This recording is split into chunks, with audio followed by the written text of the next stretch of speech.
আবারও মিলল নতুন করে সেই আয়নাঘর। এবং যেই ব্যক্তি ওই আয়নাঘরে ছিলেন তিনি হলেন আমাদের এক ভাই আসিফ মাহমুদ।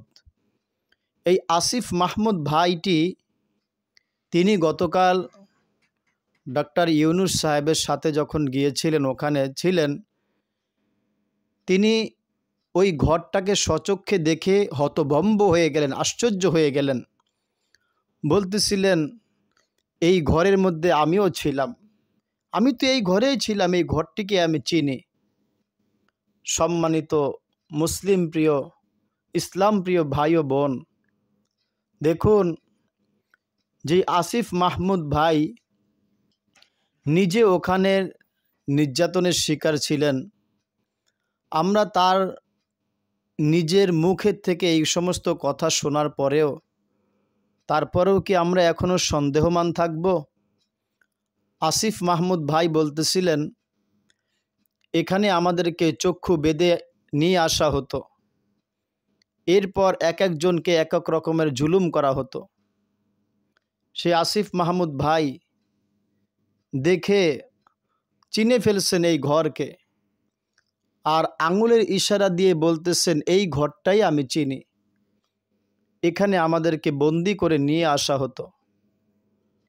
কি অন্যায় ছিল ওই সমস্ত মানুষদের, যারা দেশের জন্য, দেশের ভালোবাসার জন্য আপনার আমার কথা চিন্তা করে আজকে যারা জুলুমের শিকার হয়ে সেই আয়না ঘরের মধ্যে প্রাণগুলোকে দিয়ে দিল। সেই আসিফ নজরুল ভাই বলতেছিলেন, এই ঘরটাই আমার সেই পরিচিত ঘর যেখানে আমিও ছিলাম। সেই আসিফ নজরুল ভাই তো আল্লাহ পাক তাকে বাঁচিয়ে নিয়ে এসেছেন, কিন্তু যারা ওই ঘরের মধ্যে প্রবেশ করে আর কোনোদিন বের হওয়ার সুযোগ নেই, তাদের কি একটি অবস্থা, তাদের কি হালত। এই আয়না ঘর যারা তৈয়ার করলো, আবিষ্কার করলো, এদেরকে জাতি কেমন করে ক্ষমা করবে আমি জানি না। আর ক্ষমার কোনো অপশন আছেই বা কিনা এটা আমার জানা নেই। তবে এই কথা সত্য, একটা মানুষের দাম কেমন।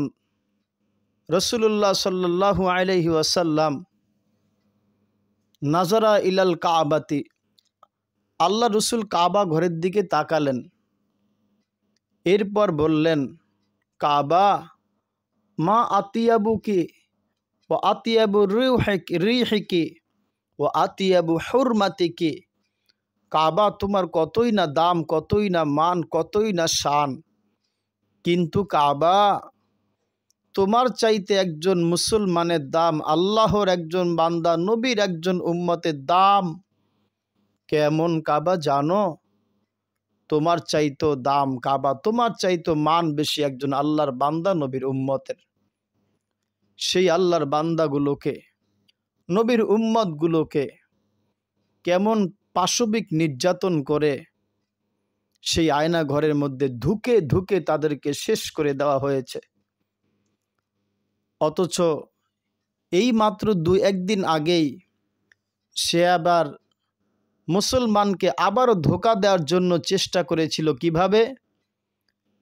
সেই রাক্ষসী ফেসিবাদ ডাইনি শেখ হাসিনা, সে বলতেছিল, আমি কি দেশের জন্য কিছুই করিনি? হ্যাঁ, আপনি দেশের জন্য যা কিছু করেছেন এগুলো মানুষ আর ভুলবে না কখনো, পরবর্তী প্রজন্ম তারা ভুলবে না। কেমন করে ভুলবে যে তার বাবাকে হারিয়ে ফেলেছে? কি করে স্মৃতির ডায়েরি থেকে মুছে ফেলবে যে তার ভাইকে ওই আয়না ঘরের মধ্যে শেষ করে দেখেছে, শুনেছে? কেমন করে ভুলবে সেই মা, যেই মা তার সন্তানকে হারিয়ে ফেলেছে জুলাই বিপ্লবের সময়? কেমন করে ভুলবে দেশের জনগণ, যাদের কাছে একের পর এক আয়নাঘর আবিষ্কার হচ্ছে? কেমন করে ভুলবে ওই সমস্ত ঈমানওয়ালা, ইসলাম প্রিয় ভাই এবং বোনগুলো যারা ওই আয়না ঘরের মধ্যে তাদের স্বজনদেরকে হারিয়ে ফেলেছে, আজকে সেই রাক্ষসী ডাইনি ফেসিবাদী যখন বলতেছিল আমি কি দেশের জন্য কিছুই করিনি, এই কথাটি কেন বলেছিল? তার বাবার বাড়ি ধানমন্ডি ৩২ নং বাড়ি যখন ভেঙে ফেলছে, এই জন্য মায়া কান্না করে বলেছিলেন। কিন্তু সে তো ভেবেছিলেন যে এটাকে যদি প্রকাশ হয়ে যায় তাহলে আমার সবগুলো গোমর ফাঁস হয়ে যাবে। ধন্যবাদ জানাই ওই সমস্ত মানুষদেরকে, যদিও সরাসরি ঠিক ছিল না তেমন আইন নিজের হাতে তুলে নেয়ার, কিন্তু আমি ধন্যবাদ জানাই যারা ওই ধানমন্ডি ৩২ বাড়ি ভেঙে ফেলছিলেন। কেননা যদি আজকে না ভাঙ্গা হতো, আগুন জ্বালিয়ে না দেওয়া হতো, তাহলে আজকে এই আয়না ঘরের কথাও হয়তো বা জানতে পারা সম্ভব ছিল না, আমাদের জানার বাহিরেই থাকতো। আসুন, যারাই এই ফ্যাসিবাদের সাথে জড়িত, আমরা সেই মতগুলো দলগুলো পরিহার করে চলব। কেননা এই আয়নাঘরে যত অসংখ্য মানুষদেরকে গুম খুন করা হয়েছে, বেশি কিছু প্রয়োজন হবে না। হাসরের ময়দানে একজন ব্যক্তি যদি বলে আল্লাহ কেন আমাকে হত্যা করা হয়েছিল, আমার কি দোষ অন্যায় অপরাধ ছিল, আল্লাহর কসম যারা এই ফেসিবাদীকে সমর্থন করবে জবাব দেওয়ার মতন কিন্তু কোনো রাস্তা সেই দিন থাকবে না। এজন্য যারা ওই দলে বা মতে ছিলেন, আওয়ামী লীগের ভাইদেরকে হাত জোর করে বলবো, ওই মত থেকে ফিরে আসুন, তওবা করুন, ইস্তেগফার করুন, আর এই সমস্ত দলকে কিয়ামত পর্যন্ত নিষিদ্ধের ঘোষণা করে দিন।